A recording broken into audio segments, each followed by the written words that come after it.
नमस्कार दोस्तों, मैं सेल्फ डॉक्टर दिनेश। आज हम बात करेंगे बदलते मौसम के अनुसार बढ़ते मरीज, खांसी के बढ़ते मरीजों के ऊपर। ठीक है, जैसे जैसे मौसम के अंदर चेंज आता जा रहा है, सर्दियों से गर्मियों की तरफ का रुझान है, खांसी और जुकाम के मरीज बहुत ज़्यादा बढ़ते जा रहे हैं। इसके पीछे का क्या कारण है, क्यों इतने मरीज हो रहे हैं, और इनको ये जो खांसी और जुकाम है इसको हम जो है घर पे किस तरीके से ट्रीट किया जा सकता है, और इसका जो है परमानेंट क्या सोल्यूशन हो सकता है। अब मोस्टली अगर हम देखते हैं तो फीवर है, खांसी है, जुकाम होता जा रहा है।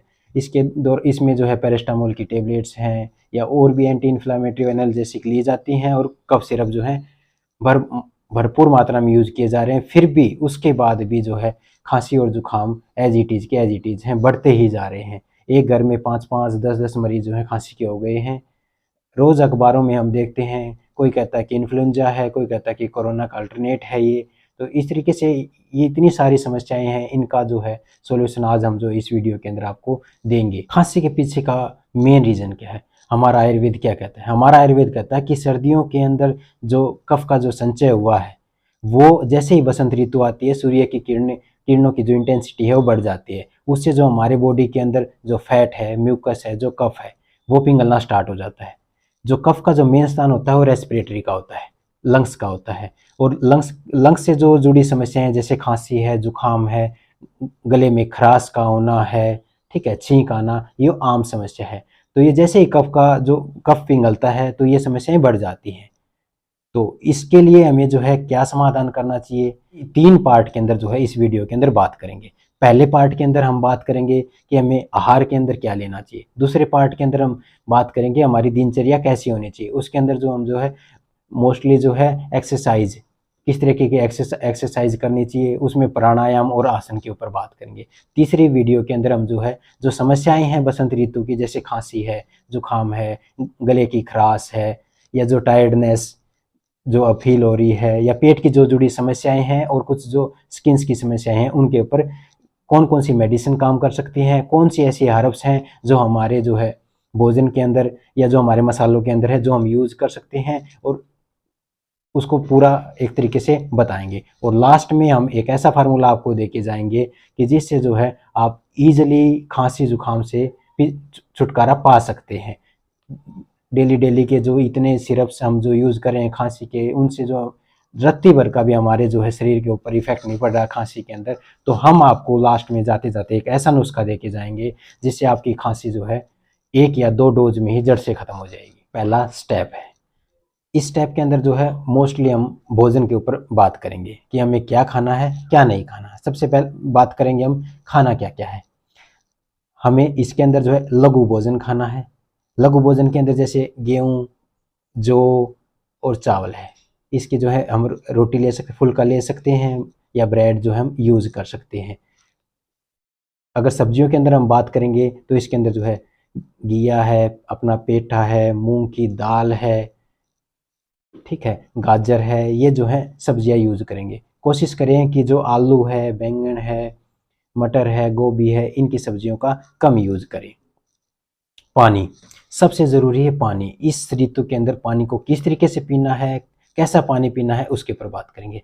पानी इस ऋतु के अंदर में जो है पानी को उबाल के पीना है। उबालना कैसे है, जैसे 1 लीटर पानी हमने लिया, कहने का मतलब ये है कि जब वो 75% पानी रह जाता है, मतलब 1 लीटर का जब 750 ml पानी रह जाता है, उस पानी का हमें जो है दिन में सेवन करना है, उसको ठंडा करके उसका सेवन करना है।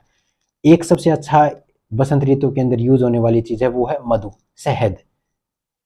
शहद की हम अलग से एक वीडियो भी बनाएंगे जिसके अंदर हमें बताएंगे कि प्योर शहद की क्या निशानियां होती हैं, कैसे हमें प्राप्त हो सकता है। नेचुरल जो मधुमक्खियाँ, नेचुरल जो शहद है हमें कैसे प्राप्त होगा, जो मार्केट का शहद है उससे किस तरीके से वो भिन्न होता है, क्या क्या उसमें जो है अलग अलगाव अलग कैसे कर सकते हैं, कैसे हमें पता चलेगा कि ये शहद जो है ओरिजिनल है। ठीक है, वो अलग वीडियो होगी हमारी, उसके अंदर आपको बता देंगे। तो अब बताएंगे कि यहाँ पे शहद का कैसे यूज़ करना है। वैसे तो जो शहद होता है वो गुरु होता है, और हमें बसंत ऋतु के अंदर गुरु भोजन नहीं लेना होता है। लेकिन शहद की और भी कुछ प्रॉपर्टीज है, जैसे रुक्स होता है, ड्राइनेस करता है, जो कफ का जो पिंगल के आता है ना बसंत ऋतु के अंदर, उसको जो है ये सुखाने में काम करेगा। और एक इसकी मेन प्रॉपर्टी होती है, इसके अंदर जो है मधुर तिक्त कसाई रस का होता है। तिक्त कसाई रस बसंत ऋतु में बेस्ट होता है, इसलिए भी फायदेमंद है। और एक इसकी प्रॉपर्टी होती है कर्षण की। कर्षण का मतलब होता है खुर्च के किसी चीज को बाहर निकालना। तो जो शहद होता है हमारा, जो फैट है उसको भी कम करता है। हमने देखा होगा कि बहुत सारे जो है शहद को जो है मोटापे को कम करने के लिए यूज करते हैं। तो यहाँ पे जो शहद को हम यूज करेंगे, जो हमारे जो कफ है, कफ का जो संचय पिघल रहा है उसको कर्षण के लिए यूज किया जाएगा। किस तरीके से यूज करना है, हमने जो है लगभग 1 गिलास वाटर लेना है, उसके अंदर गर्म करके ठंडा किया हुआ पानी होना चाहिए वो, ठीक है। उबला हुआ पानी, जो हमने बताया कि उबला हुआ पानी यहाँ पे यूज करना है। तो उसके अंदर जो है 1 चम्मच हम शहद घोलेंगे और उसको दिन में 1 या 2 बार करके पी लेंगे। ज़्यादा शहद का भी यूज नहीं करना है, क्योंकि ज़्यादा जो शहद होता है वो फिर गुरु है, तो वो फिर उस तरीके से आपको जो है नेगेटिव इफेक्ट भी दे सकता है। तो हमने बताया कि खाने के अंदर मोस्टली हम जो है गेहूं है, जौ का यूज कर सकते। जो होता है वो रुक्स भी होता है और ठंडा भी होता है, तो इसलिए यहाँ पर जो है जो बहुत ही फायदेमंद होगा। पानी हमने बता दिया, पानी को उबाल के पीना है। 1 लीटर पानी जब 750 ml रह जाता है तो उस पानी का हमने जो है यूज करना है।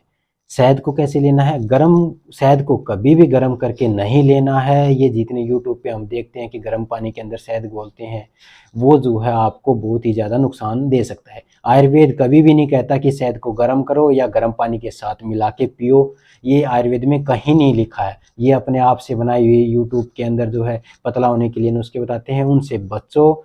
शहद को जो है या तो डायरेक्ट लो या फिर जो है पानी, गर्म पानी को ठंडा करके उसमें मिला के लो, और उसके बाद जो है ठंडा पानी या और चीज़ें जो है नहीं लेनी होती हैं। तो इस तरीके से जो हमने शहद लेना है, पानी लेना है, खाने में लेना है। सब्जियों के अंदर हमने आपको बता दिया, जैसे पेठा है, चकोतरे हैं, घिया है, अपनी पालक है, गाजर है, मूंग की दाल है, आंवले का सेवन हम इस मौसम में कर सकते हैं, जो बेस्ट है। कुछ हर्ब्स में जैसे हम त्रिफला भी यूज कर सकते हैं। त्रिफला के अंदर अपना आंवला है, बहेड़ा है और हरीत की होती है।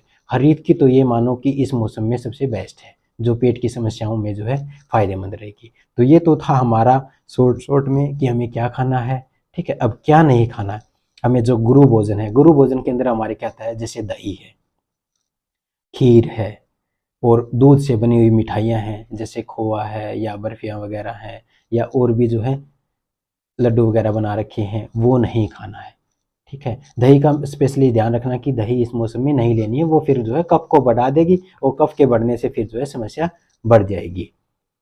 और हमें जो है ठंडा पानी नहीं पीना है, ठीक है। ये मोस्टली चीज़ों का हमें, और जितनी भी हमारी पैकेट की चीज़ें हैं, तला भुना हुआ है या फिर जो हमें मिलती हैं जैसे समोसा, ब्रेड है, ये चीज़ें जो हैं मैदे से बनी हुई चीज़ें जो हैं नहीं यूज़ करनी है। अब हमारा जो है सेकंड स्टेप स्टार्ट होता है। सेकंड स्टेप के अंदर जो है हम आपको बताएंगे कि हमें किस तरीके से रहना चाहिए, क्या जो है कौन कौन, मोस्टली इसके अंदर जो हम व्यायाम के ऊपर बात करेंगे, शारीरिक जो है किस तरीके से क्रिया हमें जो है करनी चाहिए। सबसे पहले प्राणायाम। हमें हमें पता है कि बसंत ऋतु के अंदर जो समस्याएं हो रही है वो कफ से जुड़ी हुई समस्याएं हैं। कफ का जो स्थान होता है, हमारा जो फेफड़े होते हैं, लंग्स जो होते हैं, वो कफ का मेन स्थान होता है, ऊपर वाला जो अपर रेस्पिरेटरी ट्रैक्ट हम जो है बोल सकते हैं। तो इसके अंदर जो है कौन कौन से प्राणायाम हमारे लिए बेस्ट रहेंगे, उसमें जो है कपालभाति, ठीक है, अलोम विलोम सबसे बेस्ट रहेगा। कपालभाति है, अलोम विलोम है, भस्त्रिका प्राणायाम है जो हम कर सकते हैं। उससे क्या होता है, हमारा जो ऑक्सीजन का लेवल है वो बढ़ता है, ऊपर का जो हिस्सा है उसके अंदर जो है गर्माहट होगी, जिससे जो कफ है वो बाहर निकल जाएगा, ठीक है। फिर दूसरे स्टेप में ही हम कुछ आसन की बात करेंगे। आसन इसमें कौन कौन से कर सकते हैं, पश्चिमोत्तान आसन है, मत्स्येंद्र आसन है, त्रिकोणासन है, ये जो है आसन जो है हम इसमें कर सकते हैं। ये क्या करेगा, जो बढ़े हुए कफ को है पिघला देगा और उससे जो है छुटकारा मिल जाएगा। जो एक्सरसाइज हम करनी है, हल्की एक्सरसाइज करनी है, जिससे हल्का सा पसीना आए, जिससे जो पिघला हुआ कफ है वो निकल जाए, ठीक है। हमें जो है अत्यधिक व्यायाम इसमें नहीं करना है, जरूरत से ज़्यादा जो है नहीं करना। जरूरत से ज़्यादा करेंगे तो फिर समस्या बढ़ जाएगी, वो वात को भी बढ़ा देगा, ठीक है ना। आयुर्वेद के अनुसार वो फिर जो है नुकसान कर देगा। हमें 3-3 घंटे जिम बिल्कुल भी नहीं मारनी है, बिल्कुल भी शरीर बनाने के लिए हमने 3 घंटे जो जिम करनी है वो इस ऋतु में नहीं करनी है। वो आपको और समस्याओं से जो है जूझना पड़ सकता है। ऐसे ऐसे इमरजेंसी हो जाती हैं कि 3 घंटे जिम कर रहे हैं, पसीना आया और एकदम से जो है हार्ट ब्लॉक हो गया। ये सारी समस्याएं आपको झेलनी पड़ सकती हैं। तो व्यायाम करना है, बिल्कुल हल्का करना है, जिससे जो है बसंत ऋतु के अकॉर्डिंग ही जो जो सूट कर रहा है वही हमें जो है करना है। इसलिए जो है स्पेशली आए हैं कि बहुत सारे हम केस देख रहे हैं कि जिम करने गया है, 2 घंटे की जिम मारी है हद से ज्यादा और उसको अटैक आ गया है, वो अपनी जिंदगी से खेल गया है। तो क्या फायदा ऐसी एक्सरसाइज का और ऐसी बॉडी बिल्डिंग का, ठीक है ना। तो इसके अंदर जो है हल्का ही व्यायाम करना है। और क्या क्या कर सकते हैं, उपटन कर सकते हैं। उपटन का मतलब क्या है, हम अपने शरीर पे जो है मालिश वगैरह जो है कर सकते हैं। तेल का मर्दन मर्दन है उपटन। उपटन का मतलब है हम लेप वगैरह भी यूज कर सकते हैं। लेप में क्या क्या यूज कर सकते हैं, अगुरु का लेप कर सकते हैं, चंदन का लेप कर सकते हैं, मूंग की दाल का लेप कर सकते हैं, ठीक है ना। उससे भी जो है शरीर के जो फैट है, जो चिकनाई है, वो कम होगी। और जो है हम क्या कर सकते हैं, मर्दन है, तेल का मर्दन कर सकते हैं।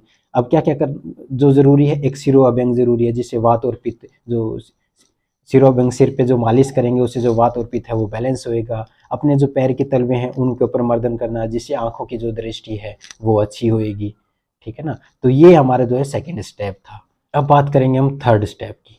थर्ड स्टेप के अंदर, इस स्टेप के अंदर हम आपको जो है कुछ हर्ब्स बताएंगे जो आयुर्वेद के अनुसार इस ऋतु के अंदर सूट करती हैं। हल्के फुल्के जो हमें जो दिक्कतें आ रही हैं, जैसे सोर थ्रोट है, थोड़ा सा कहीं शादी ब्याह में गए हैं, वहाँ पे थोड़ा सा चटपटा खा लिया और गला बैठ गया है, छींकें आ रही हैं, घर तक आए तो पेट की समस्याएं हो गई हैं, न तो पेट साफ हो रहा है और बार बार लेटरिन जाना पड़ रहा है। तो उन समस्याओं से किस तरीके से बचा जा सकता है, कौन कौन सी हर्ब्स जो हम यूज कर सकते हैं जिनसे हमारा जो है जीवन सुखी रहे और हमारा शरीर जो है स्वस्थ रहे।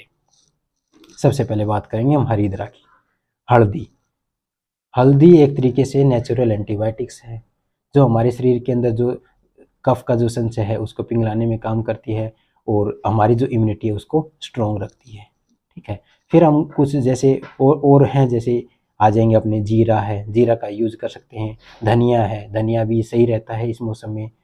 और लहसुन, लहसुन भी जो है बहुत ही अच्छा काम करता है। लहसुन जो होता है, जो वायरस हैं, बैक्टीरिया हैं, उनसे लड़ने में हमारे जो शरीर की जो इम्यूनिटी है, उस इम्यून सिस्टम है उसको स्ट्रॉन्ग करता है।